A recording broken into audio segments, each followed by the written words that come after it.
Një grua në varfëri ekstreme lufton për të ushqyer vajzat e saj të vogla. Ajo ofrohet të presë barin e një vile në këmbim të ushqimit, por ajo që duket si një favor i thjesht shndërrohet në një lidhje të papritur. Pronari i vilës, një burr i vetmuar dhe i rezervuar, do ta shohë jetën e tij të transformuar nga ky gjest. Nëse ju intereson kjo histori, mos harroni të abonoheni në kanalin ton dhe të na tregoni nga cili qytet po na shikoni. Vazhdojmë. Premtoj se kjo do të jetë historia më e mirë që do të dëgjoni në jetën tuaj. Dielli i Tiranës diqte fort atë pasdite marsi dhe Donika ndjente çdo pikë djers të rrifte nëpër fytyrë ndërsa ecte nëpër rrugët me pemë të lagjes kodra e diellit. Këmbët i dhimbnin brenda atleteve të vjetra dhe të konsumuara, dhe pesha e dy vajzave në krah dukej se rritej me çdo blok pallatesh. Sofia dhe Helena, vajzat e saj binjake 5 vjeçare, ishin tepër të qeta, një heshtje që e njohin vetëm fëmijët e uritur. Ajo heshtje që nuk vjen nga paqja, por nga lodhja dhe dorëzimi i parakohshëm. Donika nuk ishte nga Tirana. Kishte ardhur nga një qytet i vogël i brendshëm, plot ëndra dhe shpresa, duke besuar se në kryeqytet do të gjente mundësi. Por jeta në qytetin e madh u tregua shumë më e egër se ç'e kishte imagjinuar. Baba i vajzave, Arbeni, ishte zhdukur kur mori vesh për shtatzënin. Thjesht u zhduk, duke lënë vetëm një mesazh ku thoshte se nuk ishte gati të bëhej baba. Donika ishte vetëm 23 vjeçe në atë kohë, shtatzën me binjake, e vetme në një qytet ku mezi njihte dikë. Vitet e para ishin një luftë e vazhdueshme. Punoi në çdo gjë që mundi, pastrim, shitje, shërbim në lokale. Por të kujdeseshe për 2 foshnja vetëm ishte e kushtueshme, shumë e kushtueshme. Qiraja e dhomës së vogël ku jetonte i hante pothuajse të gjithë rrogën dhe kur vajzat së mureshin, i duhej të mungonte në punë. U pushua 3 herë nga puna për këtë arsye. Hera e fundit, 2 muaj më parë, ishte pika që e mbushi kupën. Paratë e qiras mbaruan dhe pronarja, një zonjë pa durim, ja nxori pak gjëra që kishte në rrugë. Që atëherë Donika dhe binjaket jetonin në rrugë, duke fjetur në parqe, ndonjëherë duke gjetur strehim të përkohshëm në ndonjë institucion bamirësie. Por Donika kishte një krenari të lënduar që nuk e linte thjesht të lypte lëmosh. Ajo donte të punonte, donte ta fitonte bukën me dimitet. Çdo ditë zgjoi herët dhe kërkonte punë, duke ofruar shërbimet e saj në këmbim të ushqimit ose disa lekëve. Por dyert mbylleshin kur shihnin 2 vajzat të kapura pas këmbëve të saj. Askush nuk donte të punësonte një nën beqare me fëmijë të vegjël. Atë ditë të veçantë, pas një tjetër mëngjesi refuzimesh, Donika kishte vendosur të provonte në lagjet më të pasura të qytetit. Ndoshta atje, ku njerëzit kishin më shumë burime, dikush mund t'i jepte një shans. Kështu arriti në kodrën e diellit, një lagje e njohur për vilat luksoze dhe rrugët e pastra. Çdo shtëpi ishte më e madhe se tjetra, me kopshte të mirëmbajtura dhe mure të larta. Donika ndihej e vogël atje, sikur nuk i përkiste asaj bote. Ishte gati duke hequr dorë kur pa shtëpinë. Ishte ndryshe nga të tjerat, megjithse po aq e madhe. Kishte diçka të braktisur në të, sikur jeta të kishte ndaluar aty shumë kohë më parë. Kopshti ishte rritur, me barin e gjatë që mbulonte atë që duhej të ishte një lëndinë e bukur. Muret ishin të larta, por porta e hekurt kishte të çara të vogla ku mund të shihej shtëpia. Ishte një ndërtesë e vjetër, 2 katëshe, me dritare të mëdha dhe një verandë të gjerë. Por kishte diçka melankolike aty, një trishtim që dukej se buronte nga muret. Donika mori frym thellë. Vajzat peshonin aq shumë në krahët e saj saqë mezi i mbante dot më. Sofia filloi të ankojë me zë të ulët, duke thënë se ishte e uritur. Helena vetëm e shikonte me ata sy të mëdhenj e të errët, tepër e qetë për një fëmijë 5 vjeçar. Ai shikim ja thyente zemrën Donikës çdo ditë. Ajo i ra ziles. Tingulli bëri jehon në anën tjetër të murit dhe për një moment Donika mendoi se askush nuk do të përgjigjej. Ishte gati të largohej kur dëgjoi hapa. Hapa të ngadaltë, të rëndë, të dikujt që nuk nxitonte ose nuk donte të shqetësohej. Dera u hap dhe u shfaq një burr. Juliani ishte 38 vjeç, por dukej më i vjetër. Jo për pamjen fizike, por për peshën që mbante në sy. Ishte i gjatë, me shpatulla të gjera, flokë të errët paksa të shpupurishur dhe një mjekër disa ditëshe. Kishte veshur një bluzë të thjeshtë dhe tuta, rroba të dikujt që nuk priste vizita. Sytë e tij ngjyrë kafe kishin atë ngjyrë boshe të dikujt që prej kohësh kishte hequr dorë së prituri diçka nga jeta. Ai pa Donikën dhe vajzat me një shprehje që përziente habin dhe bezdin. Nuk ishte mësuar të priste njeri. Kishte vite që jetonte vetëm në atë shtëpi të madhe, duke shmangur sa më shumë çdo lloj kontakti shoqëror. Rutina e tij ishte e thjeshtë dhe e parashikueshme. Zgjohej, pinte kafe, lexonte gazetën, punonte në shtëpi me përkthime tekstesh teknike dhe kalonte pjesën tjetër të ditës mes librave dhe heshtjes. Ishte një jetë e zbrazët, por ai e kishte zgjedhur kështu. Donika u përpoq të buzëqeshte, por fytyra e saj ishte aq e lodhur sa që ishte më shumë një ngërdheshje. Ajo pastroi fytin para se të fliste, duke u përpjekur të dukej më e sigurt se sa ishte në të vërtetë. Mirëdita, zotëri. Më falni që ju shqetësoj. Pash që kopshti i shtëpisë suaj ka nevojë për një dorë dhe doja të ofroja shërbimet e mia, mund të pres barin, të heq barrat e këqija, ta lë gjithçka bukur. Nuk duhet të më paguani me para, mund të jetë edhe me ushqim, çdo gjë shërben. Juliani e pa nga kokat e këmbët. Shihej se ishte në një situatë të vështirë. Rrobat, megjithse të pastra, ishin të vjetruara. Vajzat në krah dukeshin të raskapitura. Kishte diçka dëshpëruese në ata sy, por edhe një dinjitet të lënduar që ai e njihte. Nuk ishte dikush që lypte lëmosh. Ishte dikush që ofronte punë në këmbim të jetesës. Ai duhej të kishte thënë jo. Duhej ta kishte mbyllur derën dhe të ishte kthyer rutinës së tij të vetmuar. Por diçka në atë skenë e shqetësoi në një mënyrë që nuk mund ta shpjegonte. Ndoshta ishte shikimi i fëmijëve. Ndoshta ishte vendosmëria e gruas, edhe pse ishte qartësisht në kufit e forcave të saj. Ose ndoshta ishte vetëm pesha e vetmisë së tij që në atë moment dukej se e mbytte më shumë se zakonisht. Në rregull, tha ai, zëri i tij i ngjirur si i dikujt që flet pak. Makina e barit është në garazhin anësor. Chelsea është në Brav. Mund ta përdorësh. Donika ndjeu një val lehtësimi aq të madhe sa që gati u rrëzua aty. Shumë faleminderit, zotëri. Shumë faleminderit vërtet. Ju premtoj se do të bëj një punë të mirë. Juliani vetëm pohoi me kokë dhe u kthye brenda në shtëpi, duke mbyllur derën pas vetes. Ai nuk donte të përfshihej. Nuk donte biseda.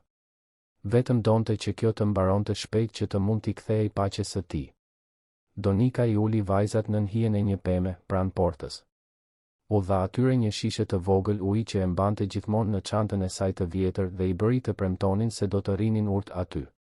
Vajzat pohuan me kokë, tepër të bindura për fëmijë aq të vegjël. Garazhi anësor ishte i hapur, siç kishte thënë Juliani. Makina e barit ishte e vjetër, nga ato manualet që punojnë me forcë krahu. E rëndë dhe e ndryshkur. Donika pshertiu. Nuk do të ishte e lehtë, por ajo kishte kaluar gjëra më të këqija. Filloi ta shtynte pajisjen nëpër kopsht, duke ndjerë çdo muskull të trupit të protestonte. Dielli ishte në kulmin e tij tani, duke djegur pa mëshirë. Bari ishte i gjatë, i vështirë për t'u prerë. Me çdo kalim, Donika ndjente forcat t'i paksoheshin, por nuk mund të ndalonte. Kjo ishte shansi i saj për të siguruar ushqim për vajzat. Nuk mund ta shpërdoronte. Brenda në shtëpi, Juliani përpiqej t'i kthehej punës. Kishte një tekst në anglisht që priste të përkthehej, një manual teknik mbi inxhinierinë civile. Por nuk arrinte të përqendrohej. U ngrit dhe shkoi te dritarja e dhomës së ndenjes, nga ku mund të shihte kopshtin e përparm. Gruaja ishte aty, duke shtyr makinën e vjetër me vështirësi. Shihej se ishte në kufi, por nuk ndalonte. Dy vajzat vazhdonin të rinin ulur nën hije, të qeta, duke vëzhguar nënën e tyre të punonte. Juliani ndjeu një shtrëngim në gjoks që nuk e kishte ndjer prej vitesh. U përpoq ta injoronte, u kthye te kompjuteri, por imazhi i asaj gruaje që punonte në diellin e fortë nuk i hiqej nga mendja. Ai u ngrit përsëri dhe shkoi në kuzhinë. Hapi frigoriferin dhe pas se kishte disa gjëra, bukë, djath, proshut, lëng, fruta. Blerjet i bënte online dhe gjithmonë kishte ushqim tepër sepse hante pak. Përgatiti disa sanduiqe, vuri fruta në një tas, mbushi gota me lëng portokalli. I vuri të gjitha në një tabaka dhe doli nga dera e përparme. Donika ishte e përqendruar në punë dhe nuk e pa të afrohej. Vajzat, megjithatë, e pan dhe sytë e tyre u zmadhuan kur pan ushqimin. Zonjë, e thiri ai, dhe Donika u kthye e trembur. Ishte me fytyrë të kuqe, e djersitur, qartësisht duke u ndjer keq nga vapa. Ndal pak. Eja ha diçka. Donika hezitoi. Nuk donte të dukej e dobët, nuk donte që ai të mendonte se nuk mund ta bënte punën. Por Sofia dhe Helena ishin ngritur tashmë dhe kishin ecur drejt Julianit, duke shikuar tabakan me atë uri dëshpëruese që ja thyen zemrën kujto. Të lutem, Eja. Fëmijët duhet të hanë, këmbënguli Juliani, zëri I tij pak më I butë. Donika lëshoi makinën e barit dhe eci drejt tyre, duke ndjer këmbët t'i dridheshin. Juliani I tregoi një tavolinë dhe karrige që ishin në verandën e mbuluar. Donika u ul me vajzat dhe, për herë të parë pas disa ditësh, hëngrën një vakt të denjë. Sanduiqet u zhdukën në pak minuta, frutat u vllabëruan. Lëngu u pi deri në pikën e fundit. Juliani vëzhgonte në këmbë, I mbështetur në murin e verandës, pa ditur mirë se çfarë të bënte. Nuk ishte mësuar me këtë, me njerëz në shtëpinë e tij, me fëmijë, me këtë ndjenjë të çuditshme të qenit I dobishëm për dikë. Si quhesh? Pyeti ai, duke thyer heshtjen. Donika, u përgjigj ajo, duke fshirë gojen me një pecet letre. Dhe këto janë Sofia dhe Helena. Janë binjake, vërejti ai, dhe ishte më shumë një pohim se sa një pyetje. Po. Identike, buzëqeshi Donika për herë të parë, një buzëqeshje e lodhur por e sinqertë. Ndonjëherë as unë nuk arriti dalloj kur janë me shpinë. Sa vjeç janë? 5. Do të mbushin 6 në korrik.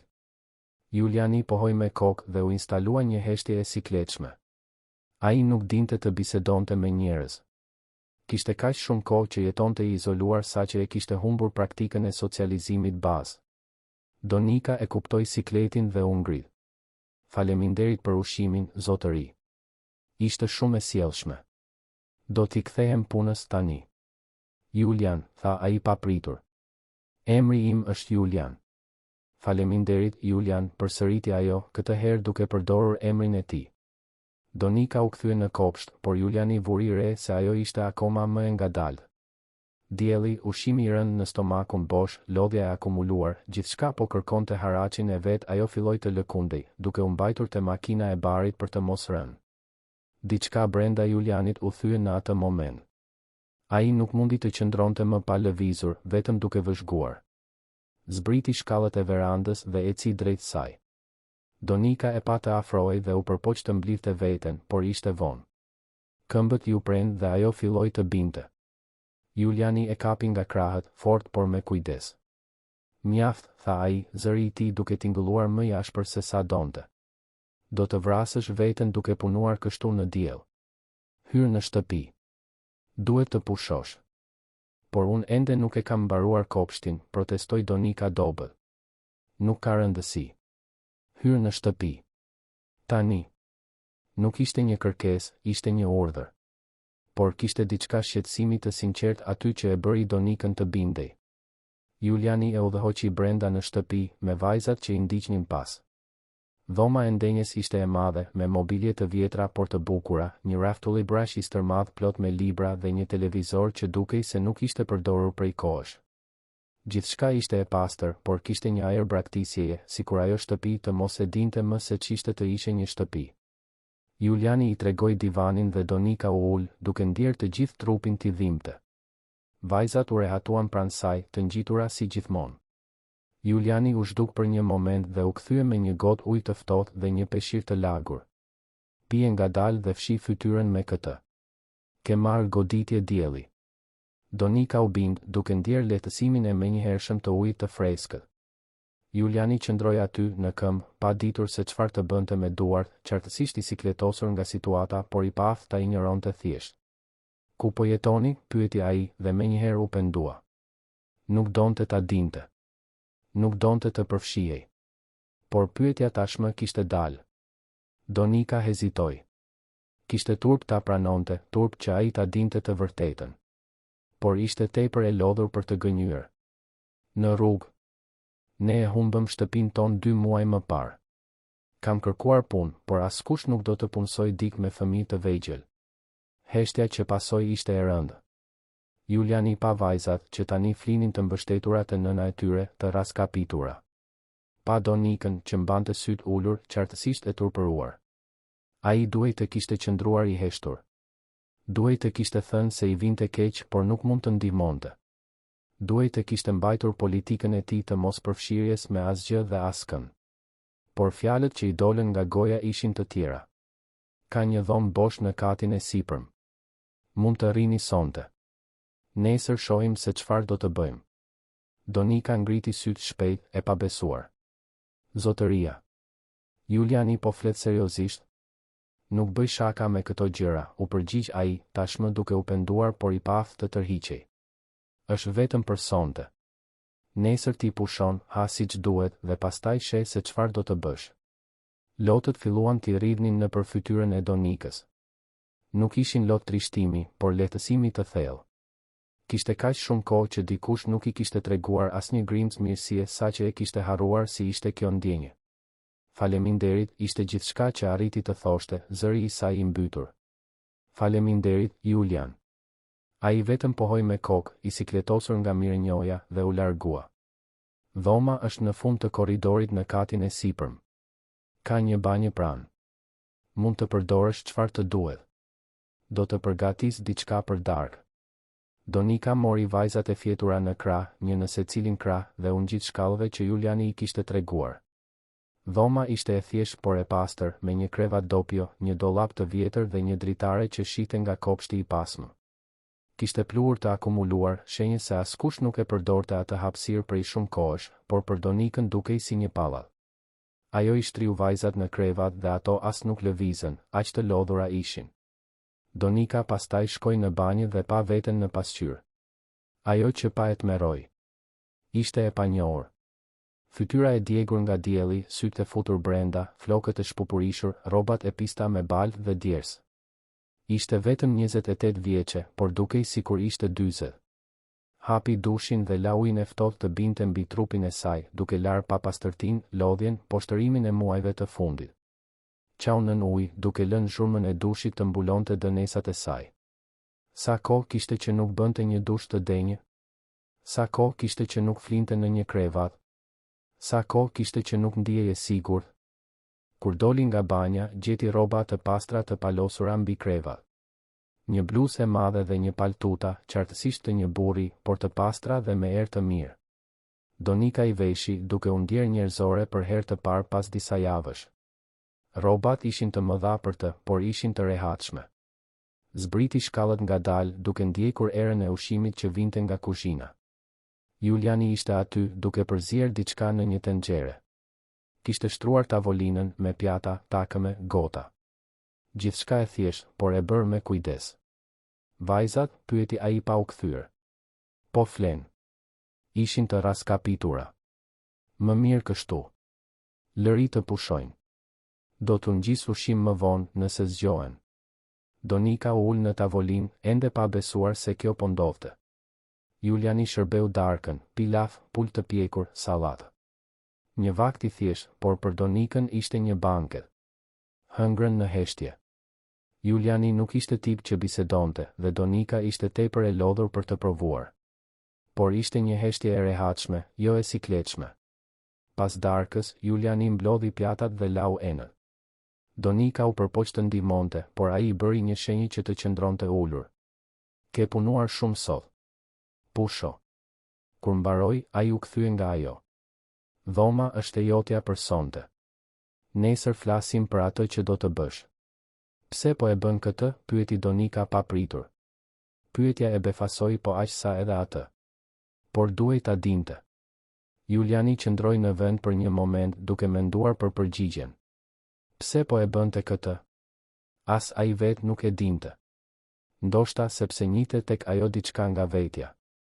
Vetmin, dëshpërimin, ndjesinë e të qenit në mëshirë të fatit në një botë që nuk i intereson. Ose ndoshta thjesht sepse, për herë të parë pas vitesh, ndihej i dobishëm për dikë. Nuk e di, u përgjigj ai sinqerisht. Por ti dhe vajzat e tua keni nevojë për ndihmë. Dhe unë kam hapësirë tepër. Vetëm kaq. Nuk ishte vetëm kaq, dhe të dy e dinin. Por në atë moment, ajo përgjigje ishte e mjaftueshme. Donika u ngjit në dhomë, ku vajzat ende flinin thellë. U shtri pranë tyre në krevatin e butë, duke ndjerë trupin t'i fundosej në dyshekun e rehatshëm. Për herë të parë pas disa muajsh, mbylli syt pa frikë se çfarë do të sillte e nesërmja. Nuk e dinte sa do të zgjaste kjo. Nuk e dinte nëse Juliani do të ndryshonte mendje në mëngjes. Por atë natë, ajo dhe vajzat e saj ishin të sigurta, të ushqyera dhe të strehuara. Dhe për momentin, ishte gjithçka që i nevojitej. Donika u zgjua e trembur, e çorientuar për një moment. Drita e diellit hynte nga dritarja, duke ndriçuar dhomën e panjohur. Për disa sekonda, zemra i rahu fort nga paniku, derisa gjithçka ju kthye në kujtesë. Shtëpia e Julianit. Kopshti. Ftesa për të qëndruar natën.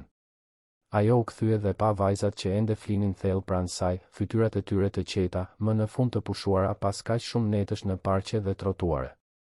Pa orën në mur 9 e mëngjesit. Kishte vite që nuk flinte deri në këtë orë. Në rrugë, zgjohej me lindjen e diellit, me zhurmën e lëvizjes së qytetit. U ngrit me kujdes për të mos zgjuar Sofjen dhe Helenën dhe zbriti shkallët ngadalë. Shtëpia ishte në heshtje, por kishte një erë kafeje të freskët që vinte nga kuzhina.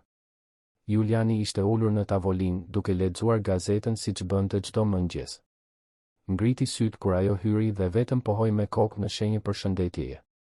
Në tavolinë kishte bukë të thekur, gjalp, djath, fruta dhe një hibrid kafeje që nxirrte avull. Ishte një skenë kaq e zakonshme, kaq shtëpiake, por për Donikën dukej surreale. Mirë mëngjes, tha ajo, zëri i saj ende i ngjirur nga gjumi. Mirë mëngjes. Kafe, ofroi ai, tashmë duke marrë një filxhan. Të lutem. U ulën në heshtje.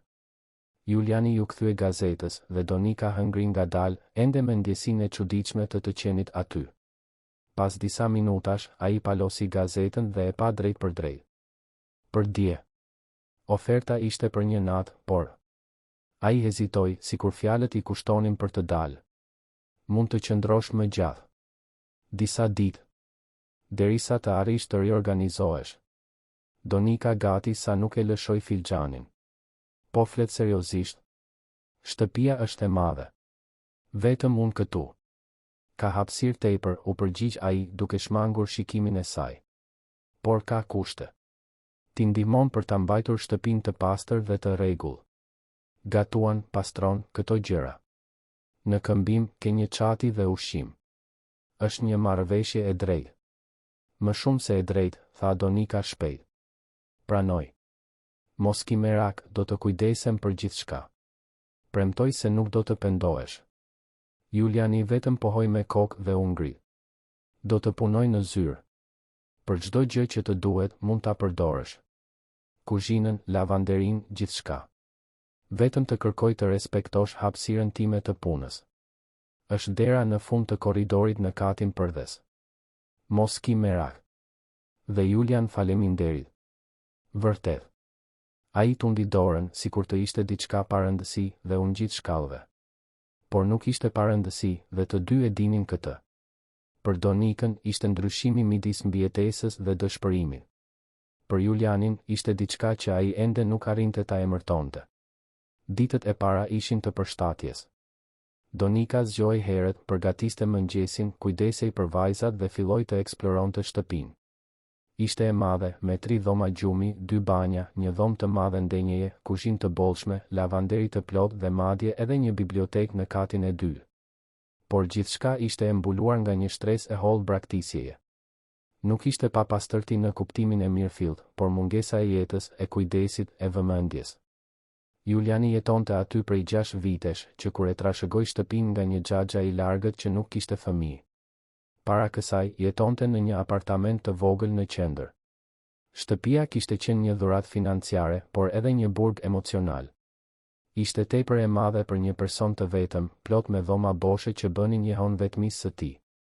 Donika filloi ngadalë. Pastroi kuzhinën tërësisht, organizoi dollapët, hodhi ushqimet e skaduara që Juliani as nuk e dinte se i kishte. Lau perdet e dhomës së ndenjes që prej vitesh nuk ishin prekur. Fshiu me fshes me korrent tapetet, pastroi dritaret duke lënë dritën e diellit të hynte vërtet për herë të parë pas shumë kohësh. Çdo ditë zgjidhte një dhomë për t'u kujdesur, duke e transformuar atë hapësirë pak nga pak. Vajzat, Sofja dhe Helena, pak nga pak po e humbnin atë ajër të friksuar të dikujt që ka jetuar kaq gjatë në pasiguri. Filluan të eksploronin shtëpinë, të luanin në kopshtin e pasëm, të qeshnin më me zë të larë. Juliani i vëzhgonte nga larg, nga dritarja e zyrës, dhe ato tinguj fëmijëror sillnin një çuditshmëri në shtëpinë që prej kaq shumë kohësh jetonte në heshtje. Një mëngjes, Donika u zgjua e vendosur të përballej me kopshtin që e kishte filluar dhe nuk e kishte mbaruar. Dita ishte e freskët, e përsosur për të punuar jashtë. Ndërsa vajzat luanin me kukulla të vjetra që Donika i improvizoi me lecka dhe spango, ajo mori makinën e barit dhe ju kthye punës. Këtë herë, megjithatë, ishte e ushqyer, e pushuar, e fortë. Puna rodhi më mirë dhe brenda disa orësh kopshti i përparm ishte transformuar. Bari i gjatë i la vendin një lëndine të parregullt por të pastër. Lulet që ishin mbytur nga bari u shfaqen përsëri. Edhe shtëpia dukej ndryshe, më mikpritëse. Juliani e pa transformimin nga dritarja. Diçka në gjoksin e tij u shtrëngua, një ndjenjë e çuditshme që nuk arrinte ta identifikonte. Ishte sikur shtëpia po zgjohej nga një gjumë i gjatë dhe ai nuk e dinte nëse kjo ishte e mirë apo e frikshme. Pas dite, kur hyri në kuzhinë për të marrë ujë, gjeti një skenë që e paralizoi në derë. Donika ishte te lavamani me shpinë duke kënduar me zë të ulët ndërsa lante enën. Në tavolinë, Sofia dhe Helena vizatonin në flet letre që ai as nuk e dinte se i kishte në shtëpi, duke përdorur stilolapsa me ngjyra që me siguri Donika i kishte ruajtur nga ndonjë kohë më e mirë. Era e kekut në furrë mbushte ajrin. Ishte një skenë kaq e zakonshme, kaq e parëndësishme, por për Julianin ishte pothuajse aliene. Ai nuk e dinte se shtëpia e tij mund të dukej kështu. E gjallë. Bëra një kek të thjesht, tha Donika pa u kthyer, sikur ta ndjente praninë e tij. Mendova se do të pëlqente ta haje me kafe. Nuk ishte nevoja, u përgjigj ai, por zëri i tij nuk kishte bindje. Desha ta bëja. Është minimumi pas gjithçkaje. Javët kaluan dhe rutina u vendos. Donika zgjoi para Julianit, përgatiste kafen, zgjonte vajzat. Ata pinin kafe së bashku, në heshtje shumicën e herëve, por një heshtje që po bëhej më pak e sikletshme. Juliani ngjitej në zyrë për të punuar, Donika kujdesej për shtëpinë dhe vajzat. Në drek, ajo përgatiste vakte të thjeshta por të shijshme dhe ai zbriste për të ngrënë. Pas dite, më shumë punë për të, më shumë kujdes për shtëpinë për të. Në darkë, hanin së bashku dhe pastaj secili shkonte në hapësirën e vet. Por diçka po ndryshonte. Juliani e kuptonte. Shtëpia nuk ishte më ajo hapësirë boshe dhe e heshtur. Kishte jetë aty tani. Zhurma e vajzave që luanin, muzika që Donika vinte me zë të ulët ndërsa pastronte, era e ushqimit shtëpiak, lulet që ajo bleu me pak para që kishte ruajtur për të zbukuruar tavolinën. Gjëra të vogla, por që transformonin gjithçka. Një natë, Juliani zbriti për të marrë ujë dhe gjeti Donikën në dhomën e ndenjes, ulur në divan, duke parë nga dritarja. Vajzat tashmë flinin. Ajo duke e humbur në mendime, një shprehje melankolike në fytyrë që ai e njihte mirë. Ishte e njëjta shprehje që shite në pasqyrë çdo ditë. Nuk të zgjumi, pyeti ai, dhe ajo u trem nga zëri i tij. Ah, Julian. Nuk të dëgjova të zbrisje. Më fal, nuk doja të shqetësoja. Nuk po më shqetëson. Shtëpia është edhe e jotja tani. Fjalët i dolën para se të mund të mendonte për to dhe të dy u habitën. Donika buzëqeshi lehtë. Faleminderit që e thua këtë. Por ne e dim se është e përkohshme. Nuk dua të abuzoj me bujarinë tënde. Juliani u ul në koltukun përballë, duke mbajtur gotën e ujit. Ku do të shkoje? E ke menduar? Çdo ditë. Kam kërkuar punë në internet, kam dërguar CV, por ajo këshertiu. Askush nuk përgjigjet. Dhe edhe sikur të përgjigjeshin, do të duhej të gjeja dikë të kujdesej për vajzat ndërsa punoj dhe kjo kushton shtrenjtë. Po familja? Prindërit e vajzave? Fytyra e Donikës u mbyll menjëherë. Nuk kam njeri. Prindërit e mi kanë vdekur. Nuk kam vëllezër e motra. Dhe baba i tyre nuk është në jetën tonë. Juliani kuptoi se kishte prekur një plagë dhe ndryshoi temë. Vajzat janë ndryshe. Më të lumtura. Fytyra e Donikës u ndriçua. Janë vërtet, apo jo? Është e pabesueshme se çfarë bën pak stabilitet për një fëmijë. Ato më në fund mund të jenë fëmijë përsëri. Je një nënë e mirë, tha Juliani dhe ishte i sinqert. Përpiqem të jem. Jo gjithmonë ja dal, u përgjigj ajo me zë të ulët. Ka pasur momente kur kam menduar të heq dorë, e di? Ti jepja përmirësim që të kishin një jetë më të mirë. Por nuk munda. Ato janë gjithçka që kam. Ajo bisedë ishte e para nga shumë të tjera. Pak nga pak, Juliani filloi të zbriste më shpesh në dhomën e ndenjes natën, dhe bisedat u bën më pak të tensionuara, më të natyrshme. Donika fliste për vajzat, për qytetin e saj të lindjes, për ëndrat e saj për të pasur një ditë një jetë të qëndrueshme. Juliani fliste më pak, por her pas here ndante gjëra të vogla për punën e tij, për librat që lexonte, për shtëpinë. Por Juliani kur nuk fliste për të kaluarën e tij. Për atë që e kishte çuar në atë izolim të vetë imponuar. Për trishtimin që mbante në sy. Dhe Donika nuk pyeste, duke respektuar atë kufi të padukshëm që ai kishte vendosur. Një ditë, Donika po organizonte bibliotekën në katin e dytë kur gjeti një fotografi mes faqeve të një libri. Ishte një foto e vjetër, rreth 10 vjet më parë, e Julianit shumë më i ri, duke buzëqeshur pranë një gruaje të bukur me flokë të gjatë dhe një djalë të vogël. Të tre dukeshin të lumtur në një plazh diku. Donika e pa foton për një kohë të gjatë, duke ndjerë se sapo kishte zbuluar diçka të rëndësishme. Juliani kishte një familje. Ku ishin tani? Çfarë kishte ndodhur? Ajo e ruajti foton saktësisht aty ku e gjeti, mes faqeve të librit, dhe nuk përmendi asgjë. Por tani kuptonte. Kuptoi trishtimin, izolimin, mënyrën se si ai largohej sa herë që gjërat dukeshin se po bëheshin shumë intime. Ai kishte humbur dikë. Ndoshta të gjithë. Dhe ajo humbje e kishte ndryshuar përgjithmonë. Jeta në shtëpi vazhdoi ritmin e saj. Donika e kishte transformuar plotësisht hapësirën. Tani, përveç se e pastër, shtëpia kishte ngjyrë, kishte jetë. Ajo kishte qepur perde të reja me pëllura që i gjeti me ulje, pikturoi disa vazo të vjetra që gjeti në bodrum dhe mbolli lule, riorganizoi mobiljet e dhomës së ndenjes që të ishte më komode.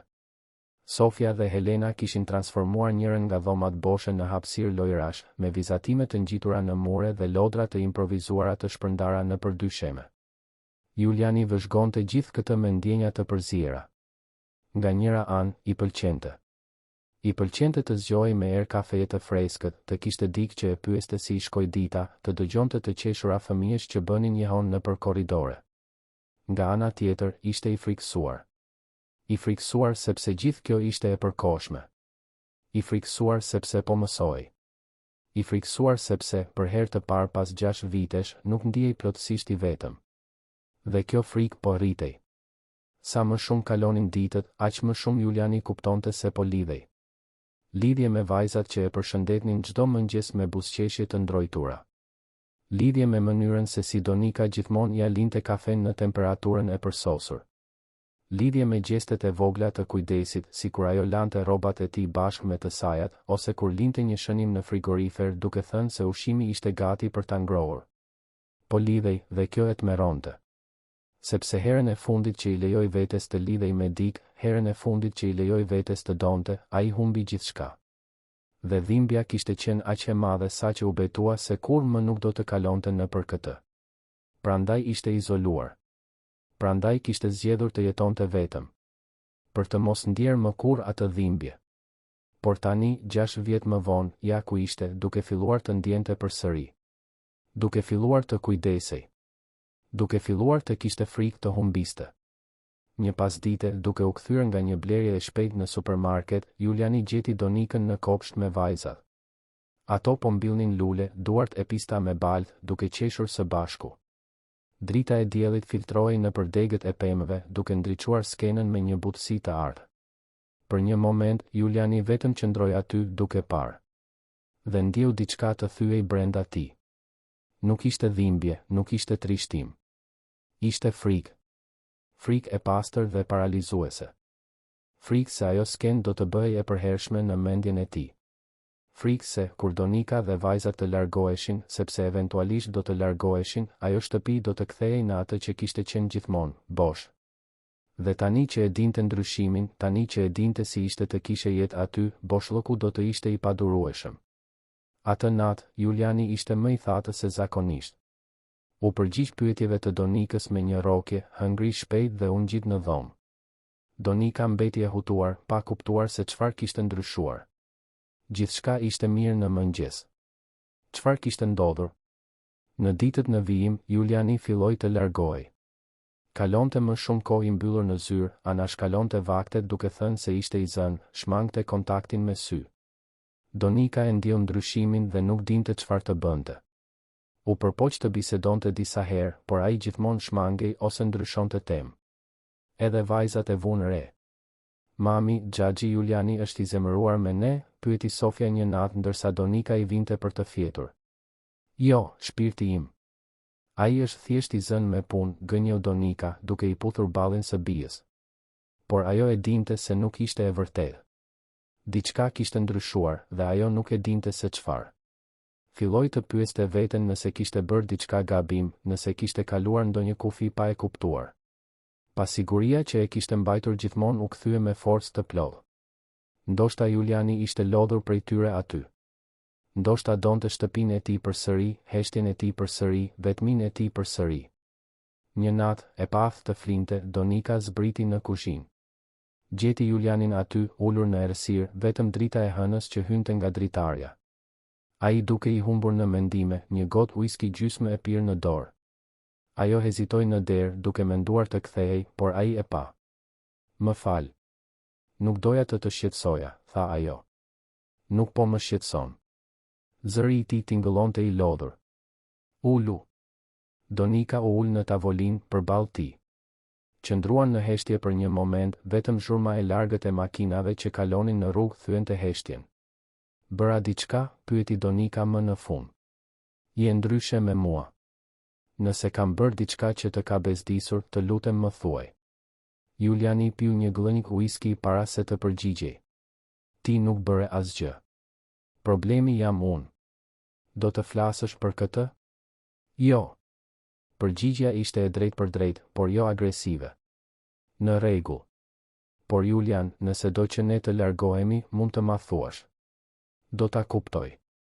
Kemi qëndruar shumë kohë këtu. Duhet të jesh i lodhur duke pasur kaq shumë njerëz në shtëpinë tënde. Nuk është kjo, u përgjigj ai shpejt, ndoshta shumë shpejt. Atëherë çfarë është? Juliani qëndroi në heshtje për aq kohë sa Donika mendoi se nuk do të përgjigjej. Kur më në fund foli, zëri i tij ishte i ulët, i ngarkuar me një emocion që përpiqej ta përmbante. Është se ju do të largoheni. Eventualisht do të largoheni. Ti do të gjesh një punë, do të gjesh një vend për të jetuar dhe do të largoheni. Dhe kur kjo të ndodh, kjo shtëpi do të kthehet në atë që ka qenë gjithmonë. Bosh. Vetëm se tani unë e di ndryshimin. Tani unë e di si është të kesh jetë këtu. Dhe kur ju të largoheni, do të jetë më keq se sa ishte më parë. Donika mbeti pa fjalë. Nuk e priste këtë rrëfim, këtë cenueshmëri.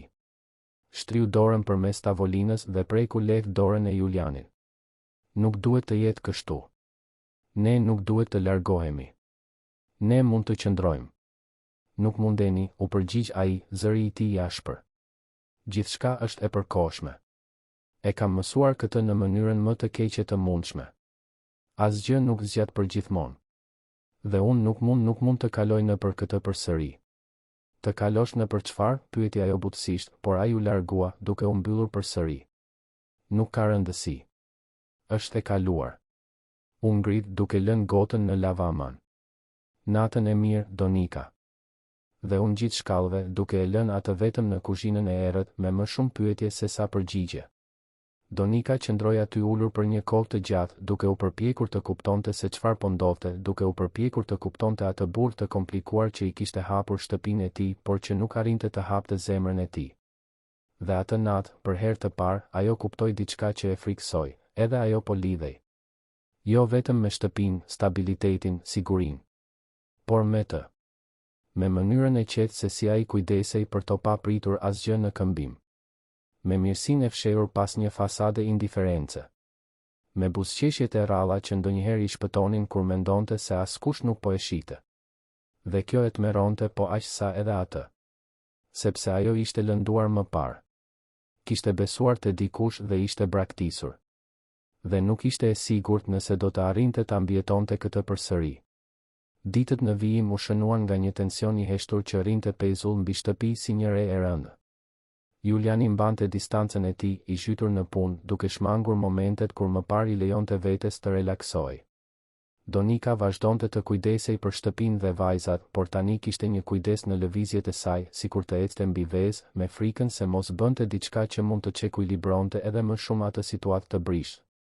Ishte një eshtunë në mëngjes, dielli ende po linte pas maleve që rrethonin Tiranën, kur gjithçka filloi të ndryshonte.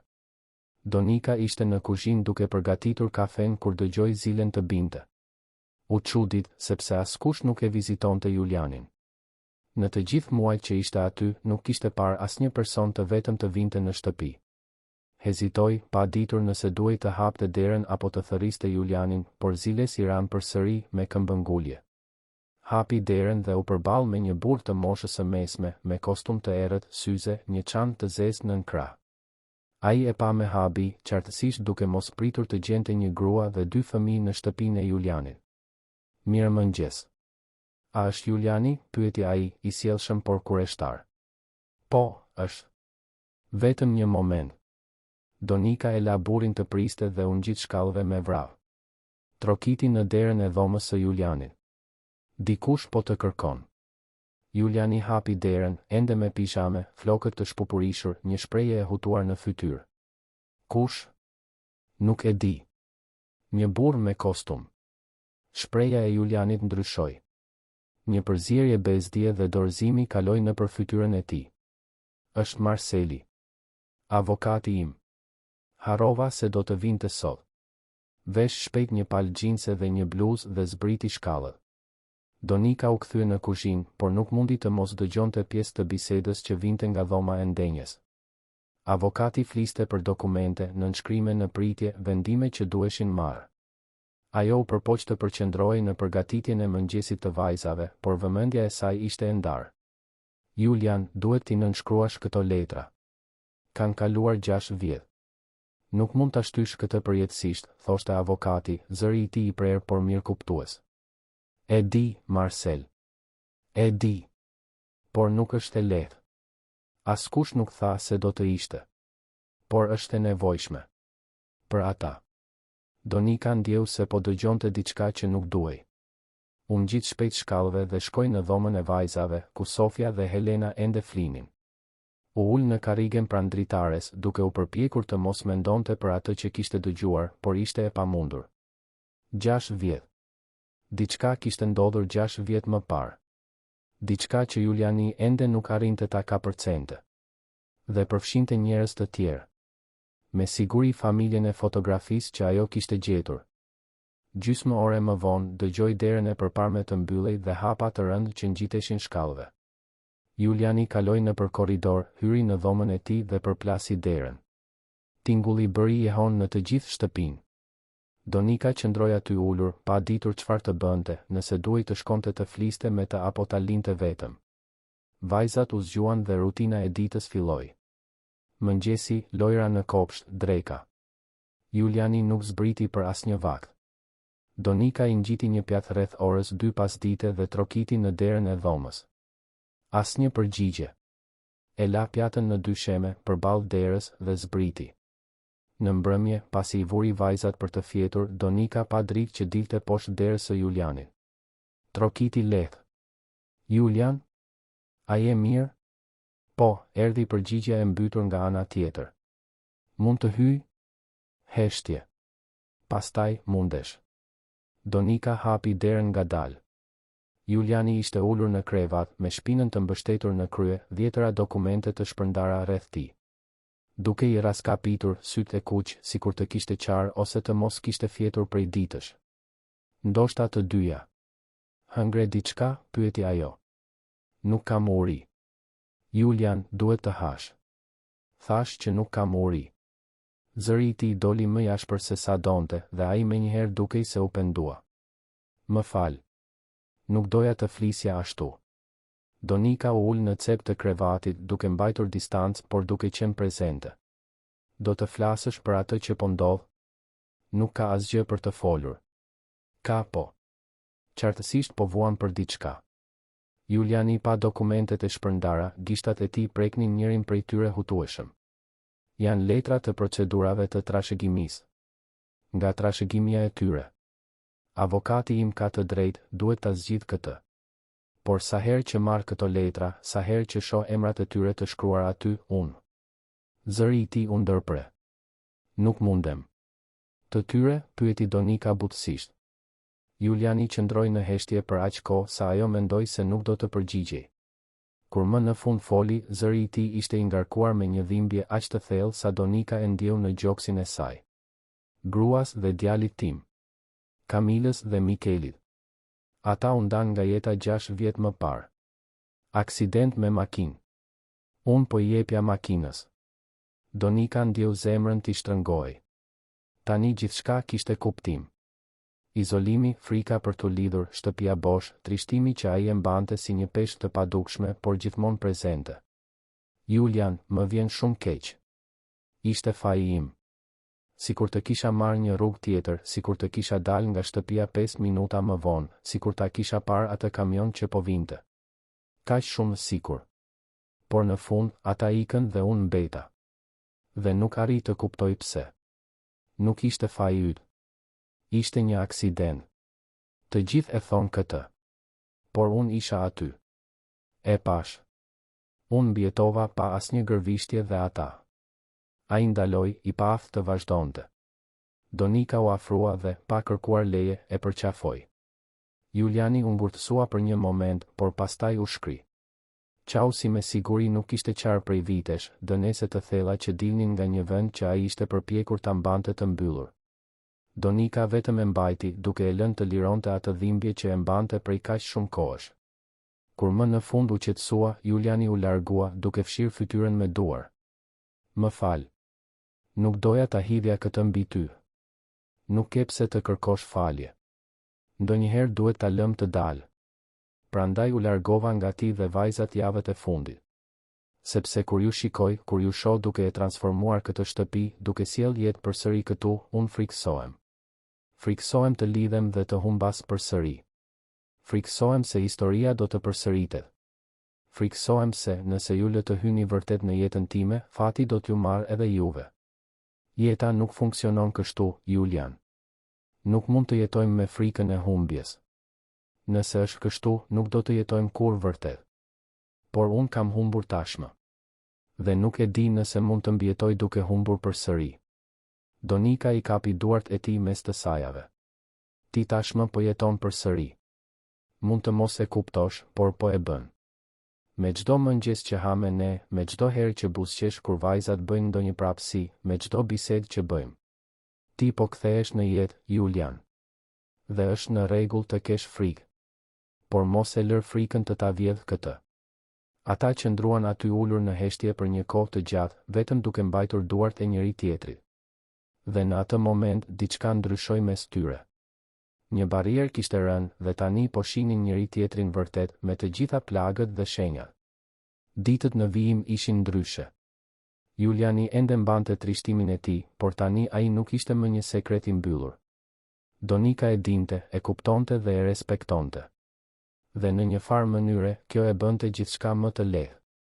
Ai u kthye të hante vaktet me to, u kthye të bisedonte, u kthye të buzëqeshte her pas here kur vajzat bënin diçka qesharake.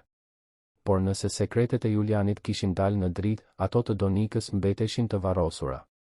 Dhe ishte në një pasdite me shi të prillit, pothuajse 3 muaj pas ardhjes së saj në shtëpi, që e kaluara e Donikës filloi të trokiste në derë. Ajo ishte në dhomën e ndenjes duke palosur rroba kur dëgjoi celularin e saj të binte. Ishte një numër i panjohur. Zakonisht nuk përgjigjej, por diçka e bëri të përgjigjej këtë herë. Alo? Donika? Ti je?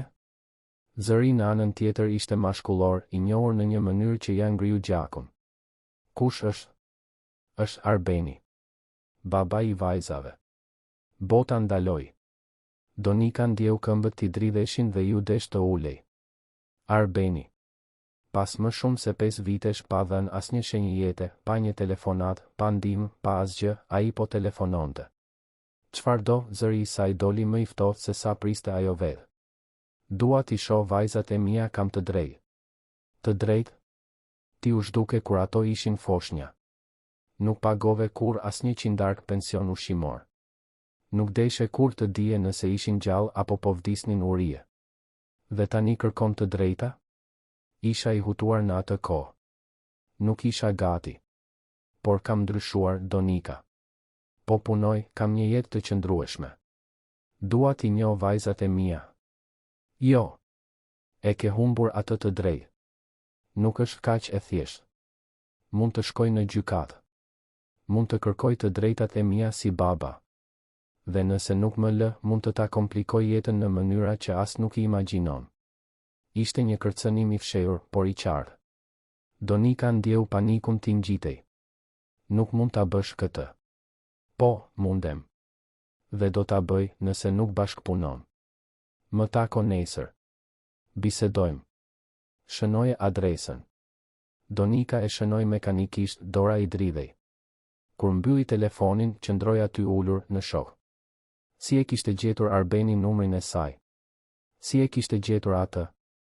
Dhe më e rëndësishmja, çfarë donte ai vërtet? Juliani hyri në dhomë në atë moment dhe menjëherë kuptoi se diçka nuk ishte në rregull. Çfarë ndodhi? Asgjë. Gjithçka në rregull, gënjeu ajo, por zëri i saj nuk e bindi as vetë atë. Donika, je zbehur. Çfarë ka? Është vetëm dhimbje koke. Do të shtrihem pak. U ngrit shumë shpejt dhe gati sa nuk humbi ekuilibrin. Juliani e kapi nga krahu. Po gënjen. Çfarë ndodhi? Julian, të lutem. Jo tani. Kishte një ton dëshpërimi në zërin e saj që ai nuk e njihte. Ai e lëshoi, por vazhdoi ta shikonte me shqetësim. Donika u ngjit shkallëve me vrap, hyri në dhomë dhe mbylli derën. U ul në krevat, celulari ende në dorë dhe filloi të qante në heshtje. Pas kaq shumë kohësh duke rindërtuar jetën e saj, duke gjetur një strehë të sigurt, Arbeni shfaqej për të shkatëruar gjithçka përsëri. Në mbrëmje, gjatë darkës, Donika ishte e qetë, e humbur në mendime. Vajzat e vunë re dhe u bën të paqeta. Edhe Juliani e vuri re, por nuk tha asgjë, duke respektuar hapësirën e saj siç ajo kishte respektuar të tijën. Pasi vajzat fjetën, Donika zbriti dhe gjeti Julianin në dhomën e ndenjes.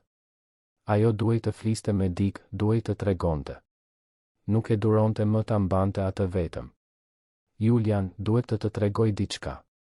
Ai fiku televizorin dhe u kthye nga ajo, i vëmendshëm. Po të dëgjoj. Baba i vajzave më telefonoi sot. Pas më shumë se 5 vitesh pa dhënë lajme, ai u shfaq duke dashur t'i shihte vajzat. Dhe tha se nëse nuk e lë, do të ma komplikoj jetën. Mendoj se do të kërkoj kujdestarinë e tyre. Juliani rudhi vetullat. A e ka këtë të drejtë? Pasi ju braktisi? Teknikisht, po. Ai është në regjistrin e tyre si baba. Nuk e ka humbur kur zyrtarisht pushtetin prindëror. Nëse ai hap një proces gjyqësor, mund të marrë të paktën të drejtën e vizitave. Dhe nëse vërteton se ka kushte më të mira se unë. Zëri i saj u ndërpre. Julian, unë nuk kam asgjë. Nuk kam shtëpi, nuk kam punë, nuk kam para. Nëse shkojmë në gjykat, ai mund të mi marrë vajzat. Ai nuk do t'i marrë vajzat e tua. Unë nuk do t'a lejoj. Si mund t'a pengosh? Juliani qëndroi në heshtje për një moment duke menduar. Nuk e di ende. Por do t'a zbulojmë. Do të takohesh me të nesër? Ai do që të shkoj. Ka lënë takim në një kafene në qendër. Atëherë unë do të vi me ty. Nuk është nevoja. Do të vi me ty, përsëriti ai, më prerë. Nuk do ta përballosh këtë e vetme. Donika ndjeu lotët t'i mbushnin syt përsëri. Pse po e bën këtë për mua? Juliani u afrua dhe fshiu një lot që i rrithte nëpër fytyrë me gishtin e madh. Sepse ti nuk je më një e huaj që u shfaq në derën time duke kërkuar të pres barin. Sepse në 3 muaj ti dhe vajzat e tua jeni bërë të rëndësishme për mua. Dhe sepse unë e di se çdo të thotë të ndjesh se po humbet gjithçka. Nuk do ta lë këtë të ndodhë me ty.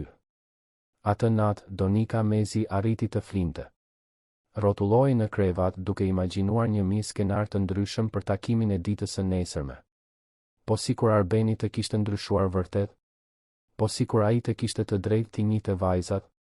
Po sikur ajo të ishte egoiste duke ja mohuar këtë?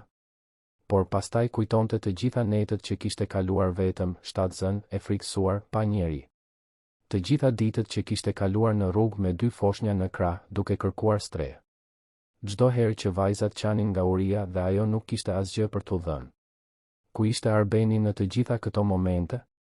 Jo, ajo nuk ishte egoiste. Ishte nën. Në mëngjes, Donika veshi rrobat e saj më të mira, që nuk ishin ndonjë gjë e madhe, por ishin të pastra dhe të hekurosura. I kapi flokët në një topuz, vuri pak grim që Juliani ja kishte bler disa javë më parë. Duhej të dukej e fortë, e sigurt, edhe pse për brenda po shkërmoqej. I lan vajzat me një fqinje me të cilën Donika ishte miqësuar muajt e fundit, një zonjë simpatike që i adhuronte fëmijët. Morën një autobus deri në qendër të qytetit. Kafeneja ku Arbeni kishte lënë takim ishte në një nga ato vendet moderne, plot me të rinj që punonin në laptop. Donika e pa Arbenin me njëherë. Ishte ulur në një tavolinë në cep duke lëvizur në celular. Ai kishte ndryshuar. Ishte më i vjetër, sigurisht, por edhe më i rregulluar. Kostum dhe kravat, flok të prerë profesionalisht, syze të shtrenjta. Dukej si dikush i rëndësishëm, i suksesshëm. Donika u afrua me Julianin pas saj. Arbeni ngriti syt dhe rrudhi vetullat kur pa Julianin. Kush është ky? Një mik, u përgjigj Donika duke u ulur. Juliani u ul pranë saj, një prani e heshtur por ngushëlluese. Arbeni i pa nga njëri te tjetri, qartësisht i bezdisur. Mendova se do të ishte një bisedë private. Çdo gjë që ke për të më thënë mund të thuhet para ti, tha Donika prerë. Arbeni pshërtiu dhe u rehatua në karrige. Në rregull. Le të shkojmë drejt e në temë atëherë. Unë dua t'i njoh vajzat e mia, e di që kam qenë një idiot në të kaluarën, që të kam braktisur. Por jam pjekur, Donika. Kam një punë të mirë tani, një apartament të këndshëm, kushte për të ndihmuar. Dua të jem pjesë e jetës së tyre. Ku ishe kur unë kisha nevojë për ty? Ku ishe kur ato lindën para kohe dhe kaluan javë në terapi intensive? Ku ishe kur humbëm shtëpinë tonë dhe dolëm në rrugë? Ku ishe në të gjitha ditëlindjet, në të gjitha netët me temperaturë, në të gjitha momentet kur ato kishin nevojë për një baba? Kam gabuar. E pranoj. Por nuk mund ta ndryshojmë të kaluarën. Mundemi vetëm të ecim përpara. Dhe unë dua të bëj gjën e duhur tani. Gjëja e duhur do të ishte ta kishe bërë këtë 5 vjet më parë. Arbeni u përkul përpara, zëri i tij u ul. Shiko, u përpoqa të jem i sjellshëm. Por nëse nuk bashkëpunon, do të ndjek rrugët ligjore. Mund të bëj një kërkesë për kujdestari të përbashkët. Dhe sinqerisht, duke parë situatën tënde, pa shtëpi, pa punë të qëndrueshme, mendoj se kam shanse të mira për ta fituar. Ndoshta edhe kujdestari të plodh. Donika ndjeu gjakun t'i ngri. Nuk mundesh. Po, mundem. Dhe do ta bëj. Përveç nëse arrim një marrëveshje. Ti më lë t'i shoh vajzat rregullisht, unë nuk bëj skandal. Të gjithë fitojnë. Juliani, që kishte qëndruar në heshtje deri atëherë, më në fund foli. Po e shantazhon. Arbeni e pa me përbuzje. Jo, po negocioj. Dhe kjo nuk është puna jote. Po, është puna ime. Donika dhe vajzat jetojnë me mua. Kështu që çdo gjë që i prek ato, më prek edhe mua. Arbeni ngriti një vetull. Jetojnë me ty? Interesante. Dhe sa kohë ka që zgjat ky aranzhim? Nuk është një aranzhim, tha Juliani ftohtë.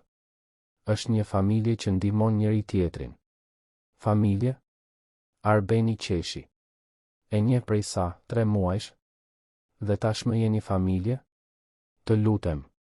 Biseda po bëhej e tensionuar, zërat po fillonin të ngriheshin. Donika vuri dorën në krahun e Julianit duke i kërkuar qetësi. Arben, duhet të mendoj për këtë. Nuk do të marrë një vendim tani. Kam nevojë për kohë. Ke një javë. Pas kësaj, kërkoj një avokat. Arbeni u ngrit, vuri disa kartëmoneda në tavolinë për të paguar kafen dhe doli pa parë pas. Donika qëndroi aty ulur, duke u ndjerë sikur toka i ishte zhdukur nën këmbë. Juliani i kapi dorën. Do ta gjejmë një zgjidhje. Premtoj. Por ndërsa ktheheshin në shtëpi, Donika nuk mund të ndalonte së menduari, po sikur të mos ia dilnin. po sikur Arbeni vërtet t'ia merrte vajzat. Si do të mbjetonte ajo pa to? Vajzat ishin gjithçka që kishte. Pa to, nuk ishte asgjë. Ditët në vijim ishin më të vështirat që Donika kishte jetuar që kur kishte ardhur në shtëpinë e Julianit. Pesha e kërcënimit të Arbenit rrinte mbi të si një re e errët që nuk shpërndahej. Përpiqej të ruante normalitetin para vajzave, por natën, kur Sofia dhe Helena më në fund flinin, ajo I lejonte vetes të shkrihej.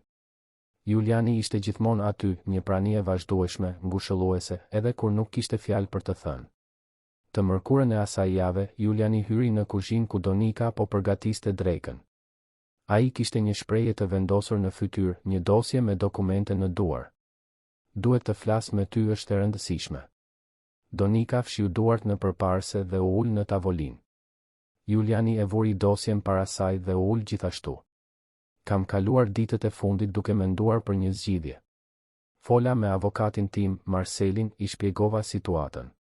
Ai më dha disa opsione.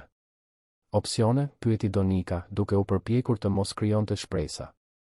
E para është e qartë, të punësosh një avokat të mirë familjar për të mbrojtur nëse Arbeni vërtet hap proces gjyqësor. Marceli ka rekomandime. Këtë do ta bëj gjithsesi, pavarësisht se çfarë vendos ti. Julian, unë nuk mund të paguaj. Unë paguaj. Mos e diskuto këtë me mua. Zëri I tij ishte I prerë, nuk linte hapësirë për argumente. Por ka diçka tjetër. Diçka që mund ta forcoj shumë pozicionin tënd. Çfarë? Juliani mori frym thellë, sikur të ishte gati të hidhej në ujë. Martohu me mua. Donika mbeti e paralizuar. Për një moment mendoi se kishte dëgjuar gabim. Çfarë? Martohu me mua. Zyrtarisht. Do të ishte një martesë për Leverdi, sigurisht, por para ligjit ti do të ishe gruaja ime. Do të kishe stabilitet, një adresë fikse, siguri financiare. Gjithçka që të duhet për të treguar se mund të kujdesesh për vajzat.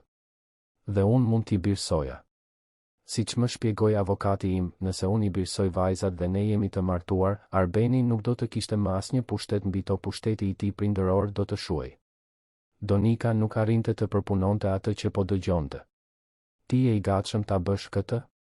Të martohesh me mua dhe të birsosh vajzat e mia vetëm për të më ndihmuar? Nuk është vetëm për të ndihmuar, tha Juliani, zëri I tij më I butë tani. Donika, muajt e fundit ju të trija jeni bërë familja ime.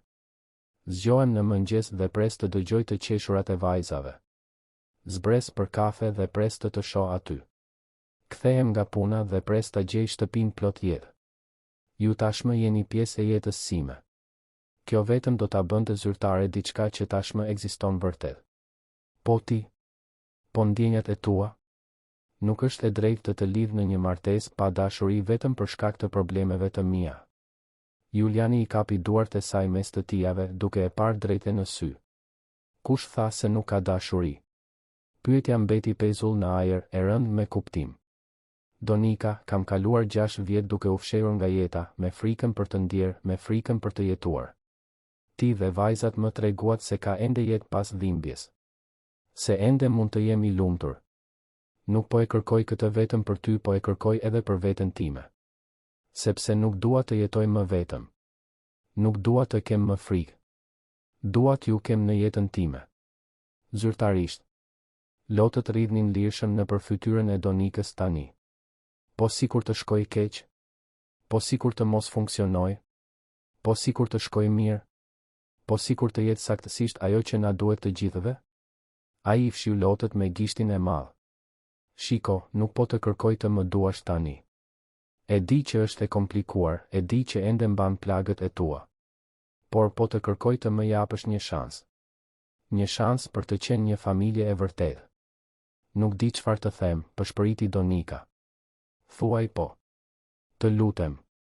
Donika pa atë burr që 3 muaj më parë ishte një I huaj I plodh. Atë burr që I kishte hapur shtëpinë, zemrën, jetën e tij për të dhe vajzat e saj. Atë burr që ishte bërë streha e saj e sigurt, miku I saj, dhe ndoshta diçka më shumë që ajo ende nuk kishte guxim ta pranonte. Po, tha ajo, zëri I saj mezi I dëgjueshëm. Po, martohem me ty. Buzëqeshja që ndriçoi fytyrën e Julianit ishte më e bukura që Donika kishte parë ndonjëherë. Ai e tërhoqi në një përqafim të ngushtë dhe për herë të parë pas shumë kohësh, ajo i lejoi vetes të besonte se ndoshta, vetëm ndoshta, gjërat mund të shkonin mirë. Ditët në vijim ishin një rrëmuj. Juliani dhe Marceli u morën me të gjithë pjesën burokratike. Duke qenë se donin të bënin gjithçka sa më shpejt të ishte e mundur për shkak të kërcënimit të Arbenit, zgjodhen martesën e thjesht civile. Marceli arriti të përshpejtonte proceset duke përdorur disa favore nga kontaktet në zyrën e gjendjes civile. Në më pak se një javë, gjithçka ishte gati. Donika duhej t'u tregonte vajzave. Një pasdite me diell, u ul me Sofjen dhe Helenën në kopsht, në të njëjtin vend ku zakonisht mbillnin lule së bashku. Vajza, mami duhet t'ju tregoj diçka të rëndësishme. Të dyja ndaluan së luajturi dhe e pan me ata sy të mëdhenj e të vëmendshëm. Çfarë ka, mami? Pyeti Sofja. Ju pëlqen Xhaxhi Juliani? Po, u përgjigjen të dyja një zëri, duke pohuar me kokë energjikisht. Dhe ju pëlqen të jetoni këtu me të? Po. Është shumë më mirë se të flesh në rrugë, tha Helena me sinqeritetin brutal të fëmijëve. Donika buzëqeshi, pavarësisht shtrëngimit në gjoks kur kujtonte ato ditë të vështira. Atëherë mami dhe Xhaxhi Juliani do të martohen. Ai do të jetë babi juaj. Nëse ju doni, sigurisht. Pati një moment heshtjeje ndërsa vajzat përpunonin informacionin. Pastaj Sofja pyeti, po ku është babi ynë tjetër? Ai i vërteti? Donika mori frym thellë. E dinte se kjo pyetje do të vinte. Babi tjetër nuk mund të jetë me ju tani. Por Xhaxhi Juliani do të jetë babi juaj. Ai do të kujdeset për ju, t'ju mbroj, t'ju doj. A do t'ju pëlqente kjo? Të dyja pan njëra tjetrën, ajo komunikimi heshtur që vetëm binjaket e kanë. Pastaj Helena pyeti, nëse ai bëhet babi ynë, mund ta thërasim baba? Sigurisht që mundeni, shpirti im. Atëherë po, thiri Sofja. Ne duam. Dhe kështu, një të enjtë të majit, në një ceremoni të thjesht në një zyrë të gjendjes civile në qendër të Tiranës, Donika dhe Juliani u martuan. Nuk kishte lule, nuk kishte fest, nuk kishte të ftuar përveç Marcelit dhe sekretares së zyrës si dëshmitar. Por kur zyrtari tha se ishin burrë e grua, kur Juliani kapi duart e Donikës dhe buzëqeshi atë buzëqeshje të ndrojtur, kur Sofja dhe Helena duartrokitën me entuziazëm, Donika ndjeu se ndoshta kjo ishte më reale se çdo martesë tradicionale që mund të ishte. U kthyen në shtëpi, që tani ishte zyrtarisht shtëpia e të gjithëve. Juliani kishte përgatitur një surprizë, kishte porositur një tortë, kishte bler tullumbace, kishte përgatitur një festë të vogël për vajzat. Nuk ishte asgjë ekstravagante, por ishte bërë me dashuri dhe kjo ishte gjithçka që kishte rëndësi. Atë natë, pasi vajzat fjetën, Donika dhe Juliani u ulën në verandë, duke parë yjet. Tani ishin burrë e grua në letër, por ende kishte kaq shumë që duhej të zbulonin për njëri tjetrin. Mendoj se duhet të vendosim disa rregulla, tha Donika. Përsi do të funksionoj kjo martesë? Çfarë lloj rregullash? Për shembull, ku fles secili. Nuk dua të ndihesh i detyruar për asgjë. Mund të mbajmë dhoma të ndara derisa. Derisa çfarë? Derisa të bijem në dashuri vërtet, pyeti Juliani, një buzëqeshje e vogël në fytyrë. Diçka e tillë. Po sikur të them se tashmë jam. Donika e pa, e habitur. Je çfarë? I dashuruar. Me ty. Ai u kthye plotësisht nga ajo. E di që kjo martesë u bë për arsye praktike, por Donika, ndjenjat e mia nuk janë praktike. Janë reale. Jam i dashuruar me ty për javësh, ndoshta muajsh. Për forcën tënde, për vendosmërinë tënde, për mënyrën se si do vajzat e tua. Për mënyrën se si solle jetë përsëri në këtë shtëpi dhe tek unë. Donika ndjeu zemrën t'i rritë shpejt. Julian, unë. Nuk ke nevojë të thuash asgjë tani. Vetëm doja ta dije. Dhe për dhomat do të ecim me ritmin tënd. Nuk ka nxitim. Kemi gjithë jetën përpara. Por Donika kuptoi në atë moment se nuk donte të priste. Se ndoshta edhe ajo ishte e dashuruar prej më shumë kohësh se sa ja pranonte vetes. Po sikur të them se edhe unë jam e dashuruar. Me ty. Ishte radha e Julianit të habitej. Je? Mendoj se po. Nuk e di kur filloj, nëse ishte kur më mbajte atë ditë të parë kur isha gati të më binte të fikët, apo kur qave në krahët e mi duke folur për familjen tënde, apo në ndonjë nga 1000 momentet e vogla mes këtyre. Por po, jam. Juliani u afrua, dora e tij preku butësisht fytyrën e saj. Mund të puth? Donika pohoi me kokë, dhe kur buzët e tyre u takuan, ishte sikur gjithçka më në fund të kishte kuptim. Nuk ishte një puthje pasioni të shfrenuar, por butësie, premtimi, fillimi të ri. Kur u ndan, të dy po buzëqeshnin. Atëherë mendoj se nuk na duhen dhoma të ndara, tha Donika, duke u skuqur lehtë. Mendoj se jo, ra dakord Juliani, duke e tërhequr më afër. 3 ditë pas martesës, telefoni i Donikës ra. Ishte Arbeni. Ajo u përgjigj me Julianin pranë saj, duke i dhënë mbështetje. Alo? Donika, java ime mbaroi. Shpresoj të kesh marrë vendimin e duhur. Po, e mora. Dhe vendimi është jo. Ti nuk do t'i shohësh vajzat e mia. Atëherë nuk më lë zgjidhje tjetër. Do të kërkoj avokatin tim nesër. Mund ta kërkosh, tha Donika, zëri i saj çuditërisht i qetë. Por do të jetë humbje kohe. U martova javën e kaluar. Burri im do t'i birsoj vajzat. Tashmë kemi filluar procedurat. Dhe duke marrë parasysh se ti i braktise vajzat e tua për më shumë se 5 vjet, pa paguar kur pension ushqimor apo ofruar ndonjë ndihmë, nuk mendoj se një gjykatës do të jetë shumë dashamirës me rastin tënd. Heshtje nga ana tjetër. Pastaj u martove? Me kë? Kjo nuk është puna jote. Rëndësi ka që tani kam gjithçka që më duhet për të provuar se mund të kujdesem për vajzat e mia dhe ti nuk ke asgjë përveç 5 viteve mungesë për të shpjeguar. Kjo nuk do të mbetet kështu, tha Arbeni, zëri i tij i ngarkuar me zemërim. Po, do të mbetet. Lam të mirë, Arben. Dhe e mbylli. Juliani e tërhoqi në një përqafim. Ishe e mrekullueshme. Po vdisja nga frika për brenda, pranoi ajo duke u dridhur. Por nuk e le të ta shite. Jam krenar për ty. Në ditët në vijim, Marceli u mor me gjithçka. Hapi kërkesën për birësimin e Julianit, mblodhi prova të mungesës së Arbenit, dokumentet e martesës, gjithçka që mund të forconte rastin. Arbeni vërtet u përpoq të hapte një proces gjyqësor, por avokati i tij, kur pa të gjithë dokumentacionin dhe historikun e braktisjes, e këshilloi të hiqte dorë. Nuk kishte si ta fitonte atë rast, dhe ai vetëm do të shpenzonte para dhe kohë për asgjë. Arbeni, duke kuptuar se kishte humbur, hoqi dorë. Ishte hera e fundit që Donika dëgjoi për të. 3 muaj më vonë, birësimi u miratua. Juliani ishte tani zyrtarisht në dokumentet e vajzave si baba. Një fundjavë me diell, bën një festë të vogël.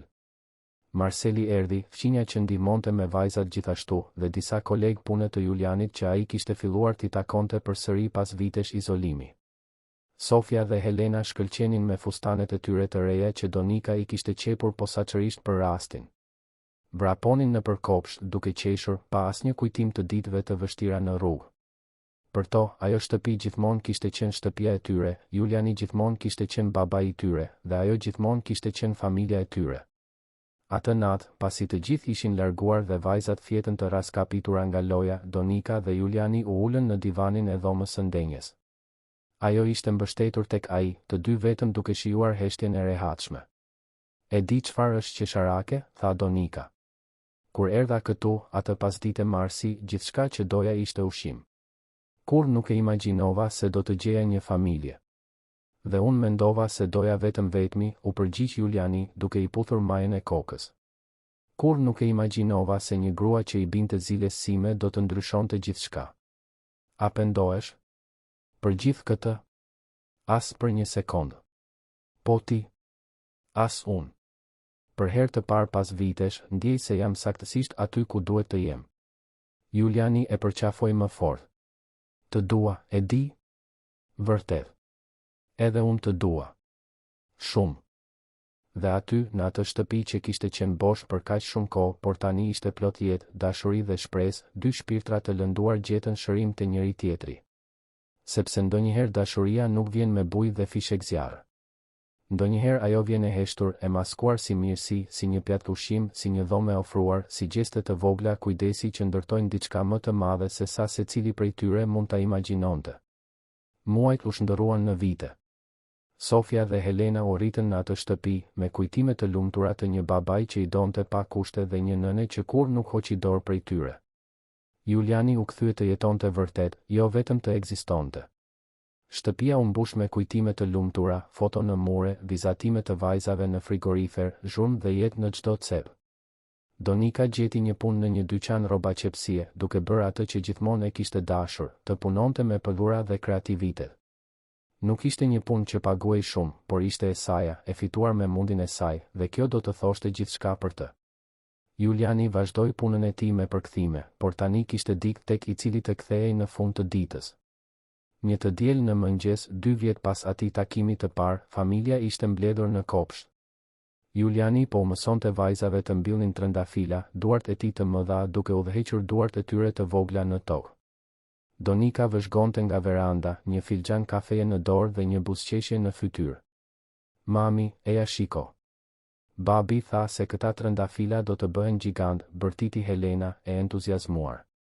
Po vi, shpirti im, u përgjigj Donika, duke zbritur shkallët. Juliani e pa, dhe në atë shikim kishte gjithçka, dashuri, mirënjohje, shpresë, të ardhme. Ajo ja ktheu shikimin me të njëjtin intensitet. Nuk kishin nevojë për fjalë. E dinin të dy mrekullin që ishte kjo. Mrekullin e të pasurit gjetur njëri tjetrin, e të pasurit ndërtuar një familje nga copa të thyra, e të pasurit transformuar dhimbjen në dashuri. Eja këtu, tha Juliani, duke hapur krahët. Donika u afrua dhe ai e tërhoqi në një përqafim, me Sofjen dhe Helenën që ju bashkuan menjëherë, duke krijuar një rreth dashurie dhe përkatësie. Të dua, I pëshpëriti ai në vesh. Edhe unë të dua, u përgjigj ajo, dhe këtë herë nuk kishte frikë në fjalë, vetëm siguri. Sepse dashuria e vërtet nuk është e përsosur. Nuk lind nga përrallat ku gjithçka është e lehtë dhe e bukur. Ndonjëherë ajo lind nga vështirësitë, nga vuajtjet, nga plagët e ndara dhe të shëruara së bashku.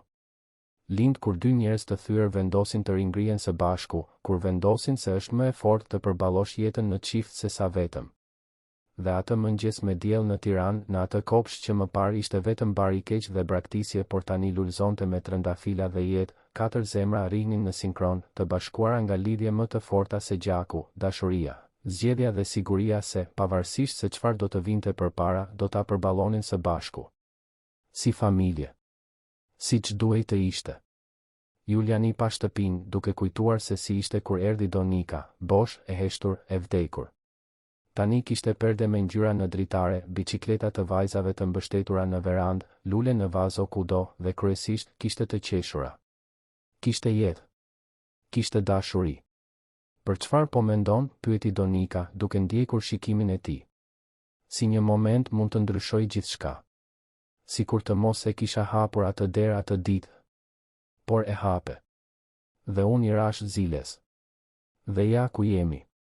Ja ku jemi, përsëriti ai duke buzëqeshur.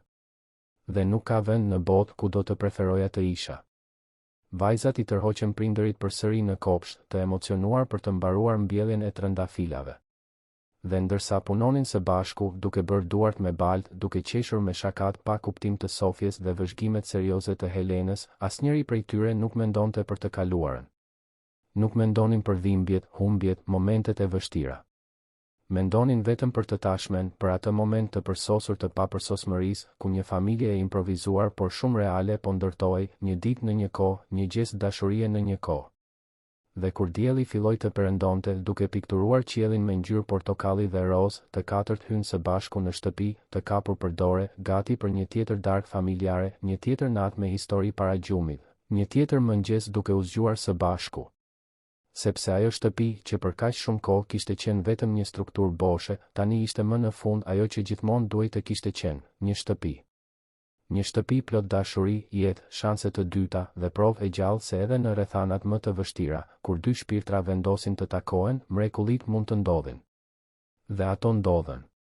Aty, në atë shtëpi në Tiranë, me një burr që mësoi të jetonte përsëri, një grua që kur nuk hoqi dorë së luftuari, dhe 2 vajza që më në fund kishin atë që çdo fëmijë meriton, një shtëpi plot dashuri.